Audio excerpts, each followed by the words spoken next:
If you've suddenly started craving solitude, especially after turning 45, and you can't explain why, this message is for you. Not the kind of loneliness where you feel sad or abandoned, but a deep, unexplainable need to be alone, to pull away from crowds, to cancel plans, to spend hours in silence doing absolutely nothing.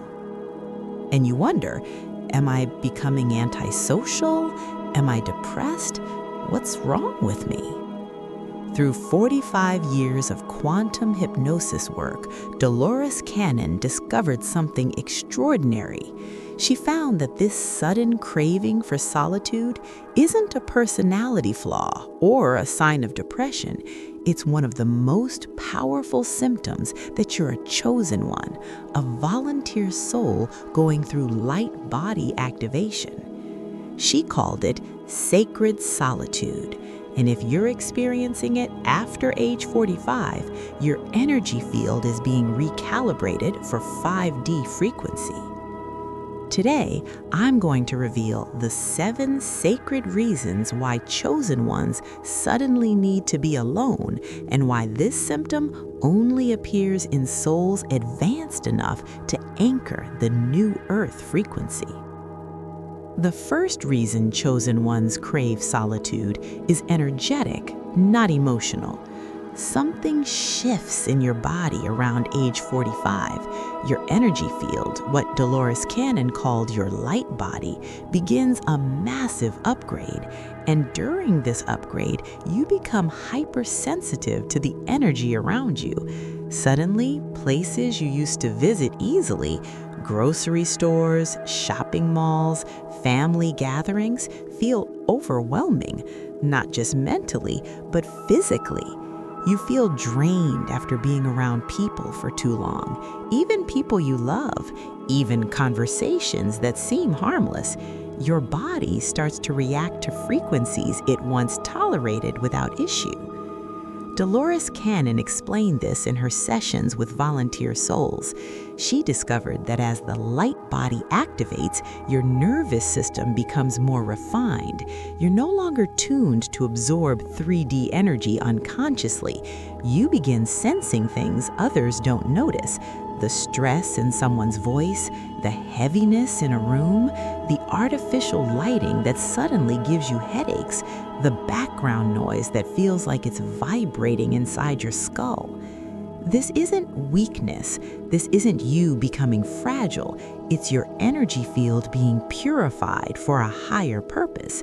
Your body is literally upgrading its capacity to hold light, and during that process, it needs protection from energies that would interfere with the transformation. That's why solitude stops feeling optional. It becomes a physical need. Your system craves silence the way it once craved food or sleep, because in solitude, your energy field can recalibrate without interference, without absorbing everyone else's emotions, without processing frequencies that no longer match yours. This is the beginning of what Dolores Cannon called sacred withdrawal, and it only happens to souls whose mission requires them to operate at a higher frequency than the collective. As your frequency rises, something unexpected happens with your relationships. People you've known for years, friends, family, even partners, suddenly feel distant. Not because you've stopped caring, but because your energy no longer matches theirs. Conversations that used to flow easily now feel shallow, forced. You sit across from someone you've known your entire life and feel like you're speaking different languages. Dolores Cannon documented this pattern repeatedly in her work with volunteer souls. She explained that in relationships in 3D consciousness are often built on shared illusions, shared complaints, shared beliefs, shared distractions. But once you begin waking up as a chosen one, those foundations crumble. You no longer bond over gossip. You no longer find comfort in complaining about the same things everyone complains about. You no longer need constant validation or agreement to feel secure. And when that shift happens, most relationships can't survive it. Not because there's conflict, not because anyone did anything wrong, but because the energetic resonance that held the relationship together no longer exists. You might try to maintain the connection, you might show up, smile, participate, but inside you feel the mismatch, the disconnect, the gap that keeps widening no matter how hard you try to close it. This is one of the loneliest stages of awakening because you haven't found your new tribe yet, but your old tribe no longer feels like home. Dolores Cannon called this frequency recalibration. She said that the universe rearranges your relationships to match the frequency you're growing into. Some people fall away, and it hurts, but it's also creating space for connections that can meet you at the level you're becoming, not the level you used to be. And until those connections arrive, solitude becomes your sanctuary, the only place where you don't have to pretend, the only place where the energy feels clear. Here's what most people don't understand about the solitude that chosen ones crave. It's not empty, it's active. When you're alone, something profound is happening.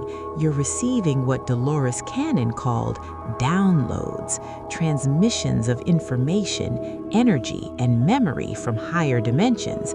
These downloads don't come through words, they come through feelings, through sudden knowings, through ideas that seem to appear from nowhere. But they can only land when your system is quiet enough to receive them. In her hypnosis sessions, Dolores discovered that volunteer souls are in constant communication with what she called the collective or source. But that communication gets disrupted by external noise. When you're surrounded by people, your energy field is busy processing their emotions, their thoughts, their needs. There's no bandwidth left for receiving guidance from higher consciousness. That's why chosen ones after 45 suddenly need hours of uninterrupted alone time, not because they're antisocial, but because their soul has work to do that can't be done in noise. During these quiet moments, your DNA is being activated, your cellular memory is being restored, your energy body is being recalibrated. You might not consciously understand what's happening, but your body knows, and it will create the craving for solitude to protect the process. This is why trying to force yourself back into constant social activity feels so wrong. It's not just uncomfortable, it's interrupting a sacred upgrade that your soul agreed to before you incarnated.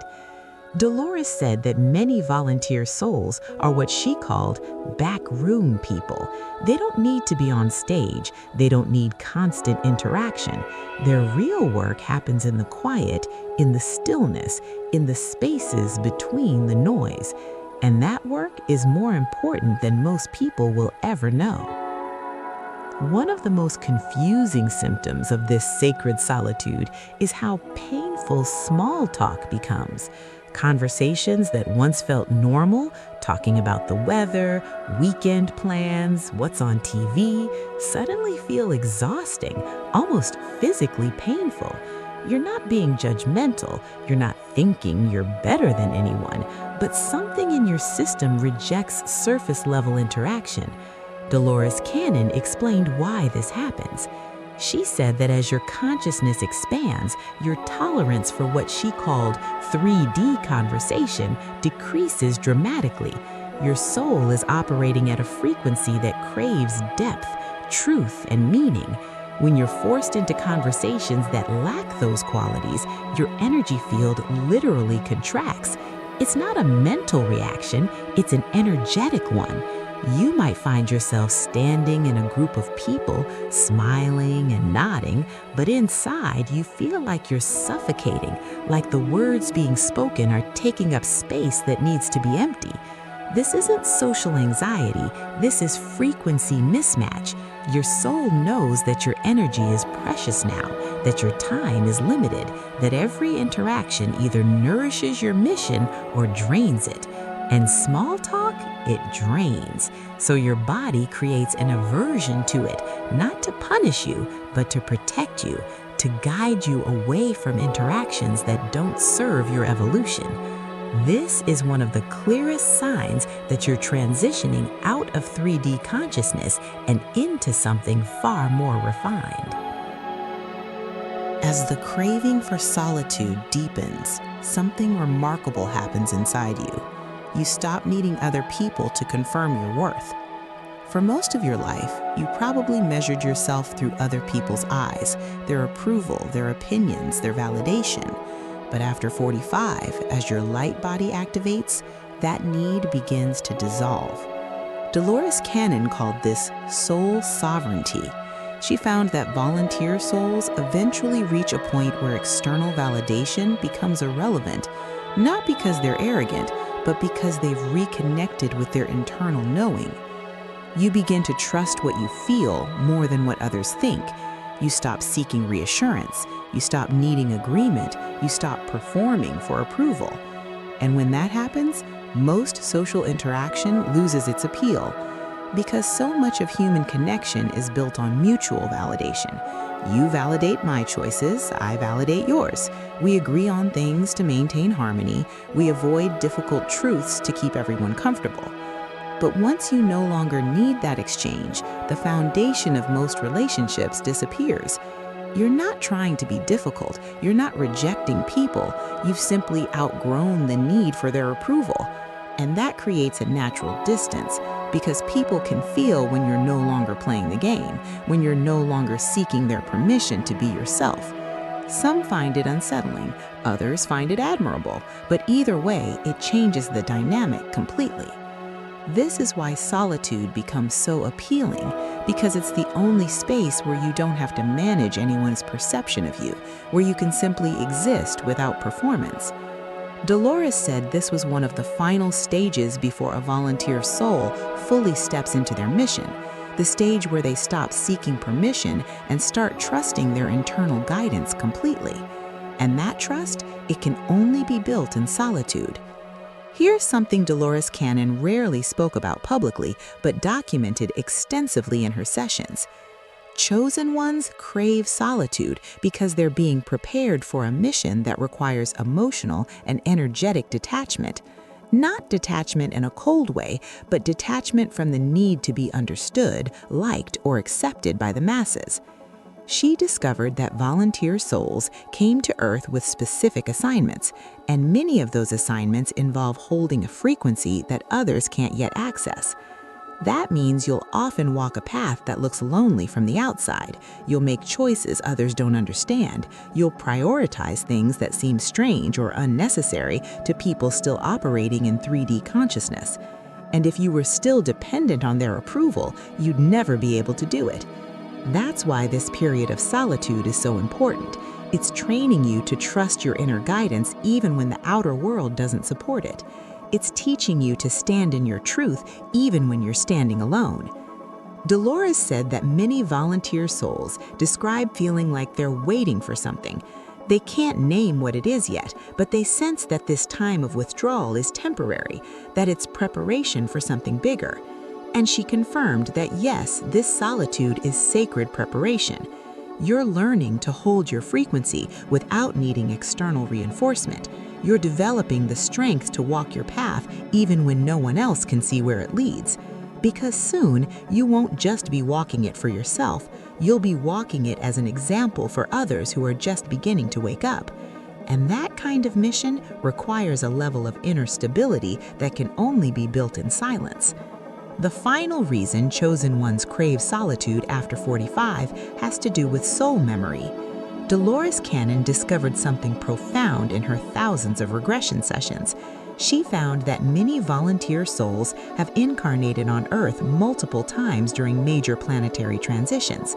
They've been here before, during other ages, other akelings, other awakenings. And at a cellular level, your soul remembers. It remembers what it feels like to hold light in a world that doesn't yet understand it. It remembers the loneliness of being awake while others sleep. It remembers the cost of speaking truth before the collective is ready to hear it. And because your soul remembers, it knows what's required of you now. It knows you need time to integrate, to remember, to prepare. It knows that this mission isn't something you can rush into, that you need space to reconnect with the ancient part of yourself that has done this work before. That's why the craving for solitude feels so deep, so non-negotiable, because it's not just your human personality wanting alone time, it's your soul reclaiming the space it needs to fully remember why it came here.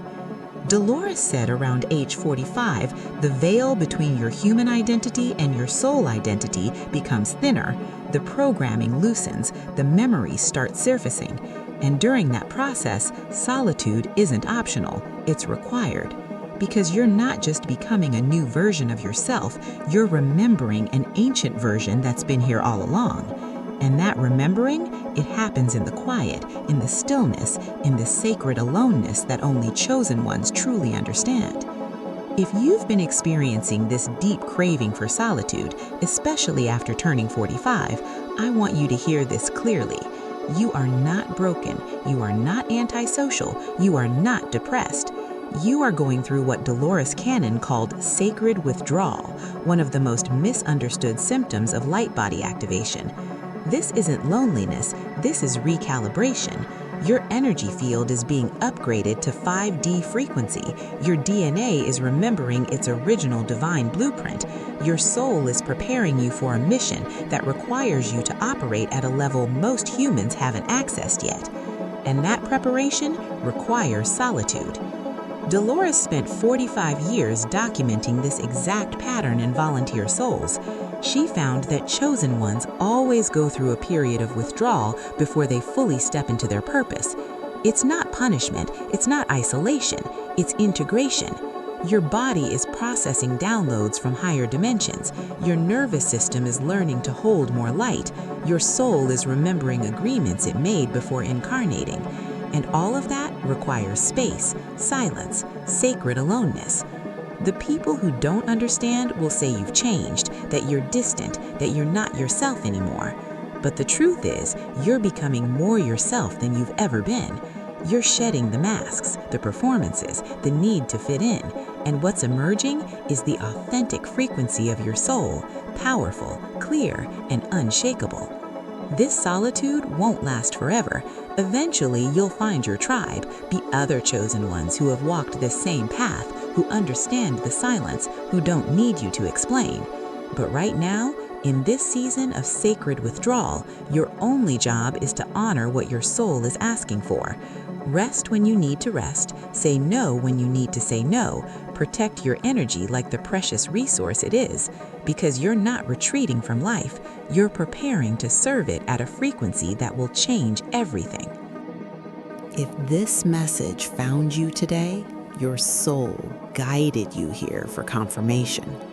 You needed to know that what you're experiencing isn't strange or wrong, that you're not becoming antisocial or depressed. You're a chosen one going through light body activation, and this craving for solitude is one of the most sacred symptoms of your transformation. So here is what I want you to do.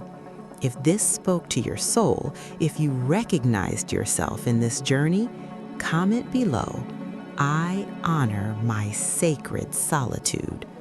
Let's claim this together, because chosen ones need to know they're not alone in feeling alone. And before you go, watch the next video, because now that you understand why you need solitude, the next question is, what happens when the integration completes? What does Dolores say comes after the withdrawal? I reveal that next. Don't miss it. Until then, trust the silence. Honor the stillness. Your soul knows exactly what it's doing. You are exactly where you need to be.